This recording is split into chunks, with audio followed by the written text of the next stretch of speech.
Would you like more happiness in your life? Most people say yes, but then they follow up, how do I do it? Because happiness seems to be this elusive quality that we enjoy it when we have it, but it's kind of on default mode. We don't know how to get it. We just wait for it to happen.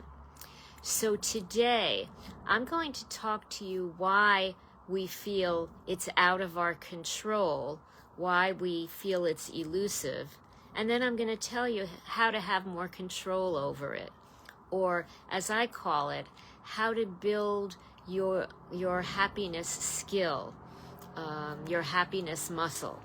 I want to talk to you today about how to build your happiness skill and your happiness muscle. And first of all, I want to tell you why I'm motivated to do this, because I think happiness should be a big part of our lives. And I see a lot of people out there who are unhappy. And I feel, secondly, if we can make people happy one by one by one, we can make the world a happier place. So let's all join together and let's work on this happiness project and share our happiness with the people we know. I'd like to make the world a happier place. Let's start together here. And I will say it's taken me decades to learn this and figure this out, how to build the happiness skill and muscle. So I would like to save you that learning time and help you fast track to feel competent in doing this. So I want to tell you that one of my clients came to me a while ago, and she said, we were talking about happiness, and she said, I can feel stress whenever I think about it. I can always feel some kind of stress in my life, but happiness, I just wait for it to happen, and it happens when it happens. And there is a reason for that, and I want to explain that to you because the explanation will help you understand how to build that muscle. So there is an area in our brain, and it filters, it helps pick up dangers in our life and worries and concerns. And the reason is, for example, if you walk into the street and a car swerves around in your direction, you need to know to take action, to be safe. And so this filter in our brain has evolved for safety, to keep us alive, for survival. It's really a survival part of the brain and our evolution, to keep us safe, to keep us healthy, to keep us alive. And there's an area in the brain, again, called the amygdala that does that. It even has a nickname. It's called Velcro for stress. It's like it's there and it looks around in the environment and it grabs any stress that's out there, anything that can cause danger or worries. And it's Velcro for stress. That's its nickname. And what I would like to do, and there's no comparable area in the brain that filters like that, that looks around for happiness. Because you can survive without happiness, really. It's not as essential as in staying alive as noting dangers. And so the brain did not evolve a happiness filter. And what that means is you have to create it yourself if you want it. So what I encourage people to do is to develop Velcro for happiness. Develop your Velcro for happiness, your skill, your muscle for happiness. Now, how do we do that? I'm going to give you a bunch of steps to help hone your muscle, your happiness skill. And the first is actively try to start noticing when you're happy. Notice the things that make you happy. What in the world, who in the world, where in the world do you feel happiness? Try to be more aware, more cognizant of that. And I know for some people that's challenging because we're not used to paying as much attention unless it's thrown at us. So I'm going to bring you to a concept that you've probably heard of, but it's going to be in a different context. I'm going to encourage you to start to regularly do what's called gratitude practice. And it doesn't have to take long to do that. Every morning when you wake up, or you can do it at nighttime when you go to sleep, or another time of day. Most people like to do it in the morning because it sets them on a good tone. Think of 3 things in your life that bring you happiness, that made you happy the day before, or that are making you happy on that day. That's fine as well. And I advise people be specific about the 3 things. So, you may have a great family, and you could say one of your 3 things can be, I have a great family, but you don't want to do the same things every day. So if there's something that happened with somebody in your family that made you happy, that would be more specific. Or something related to work. You finished a big project and you're really happy the way it turned out. Or your boss at work said something really nice to you about your job, about what you do. Or something in a relationship made you feel happy. Or there are many types of things that can cause happiness in our home life, in our work life, in our community life.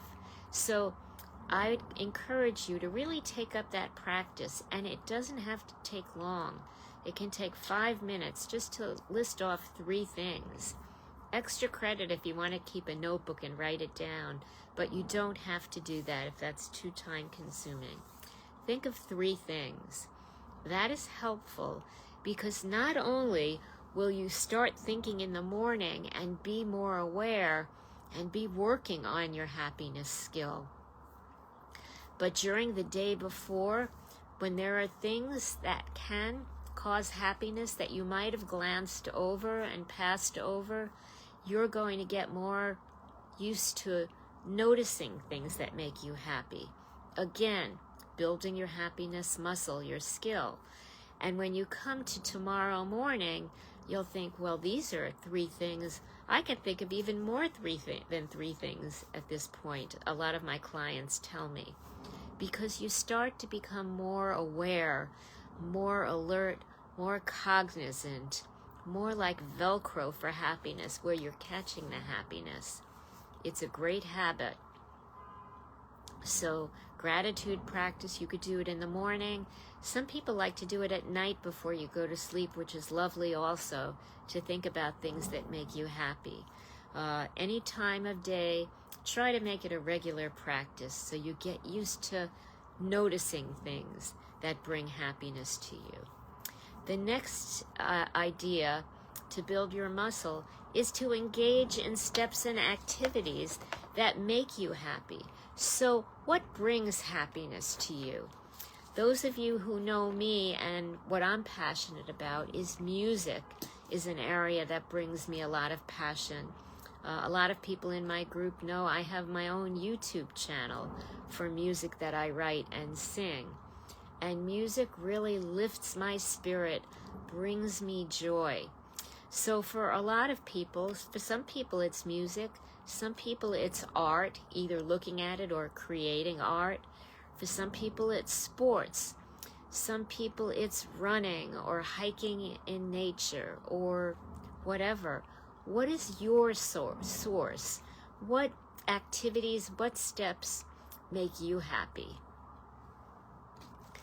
And engage in them more often and feel that deep feeling. Notice how you feel. The next step that you can do to hone your muscle is follow goal setting and goal reaching strategies. Because certainly when we have goals in our life, in our personal life, in our work life, in relationships, when we reach important milestones and achievements, it can really bring joy to us. So really following goal-reaching structured programs can really help not only reach goals, but hone your happiness muscle and bring happiness to you. The next is to manage stress so you don't live in stress mode consistently. And I talked about stress being attracted and being filtered to the amygdala, to that part of your brain. So we want that brain to go a little bit more on underdrive. So what do you do? What are your techniques to manage and decrease stress? Is it meditation or mindfulness? Is it hiking in the forest? What kinds of techniques can you do to cut your stress level and limit stress? That is helpful. My next suggestion is stop chasing external triggers to try to get happiness, to try to feel happy.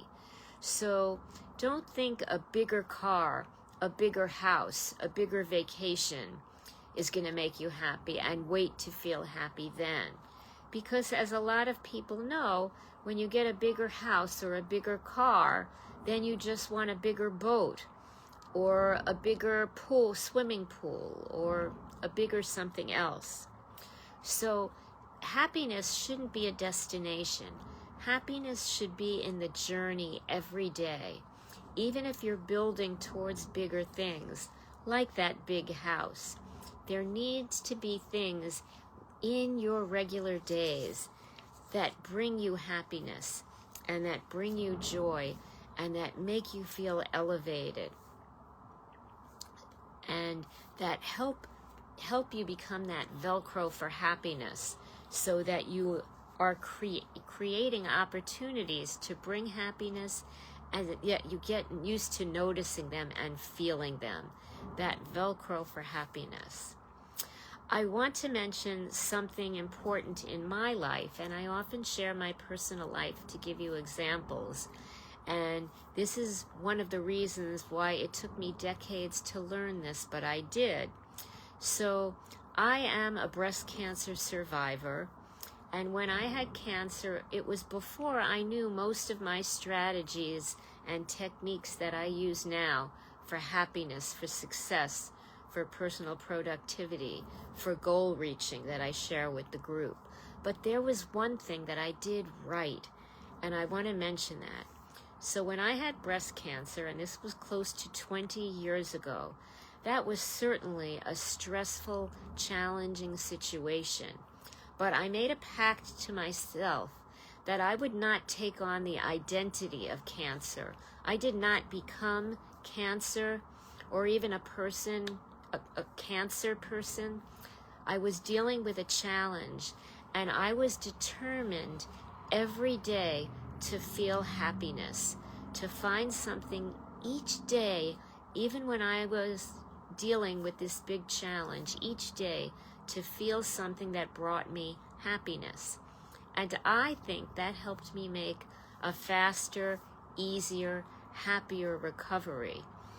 And it is one of the things that I accomplished that I like to talk about, because many people have big challenges in life that can bring a lot of stress. And even when you're going through these huge challenges, I want to bring you that Velcro of happiness, that you can still feel happiness in your life. So I want you to think about all the examples that I talked about, the different strategies for building your awareness of happiness, for building experiences in your life that give you the opportunity for happiness. And let's build your Velcro for happiness. And that brings me back to gratitude practice, to remind you, find a part of your day. If it's in the morning, I think that's great, because it starts you out in happiness mode. If it's at the end of the day before you go to sleep, that is a fabulous way to drift off and end your day and go into sleep. Maybe it's midday for you. Find a part of your day where you can fulfill gratitude practice, and try to take on these techniques for building your stress muscle, for building your happiness muscle, for building your happiness skill. Please let me know in the comments section whether these comments, whether these suggestions are helpful to you. If you'd like to talk about your happiness muscle or any of the skills or techniques that I teach, whether it's building a successful life, whether it's building your personal productivity, or building and reaching goals, or any of the things that I talk about, I'm happy to talk to you. I will leave my calendar in the comments section. And again, today I want to remind you, let's build happiness one person by one person by one person. Share this with people you know. Let's build happiness all around us, all around our communities, because when we do that, we can build a happier world. Thank you for joining me today. Remember to join me weekly in our group, and I look forward to talking with you soon.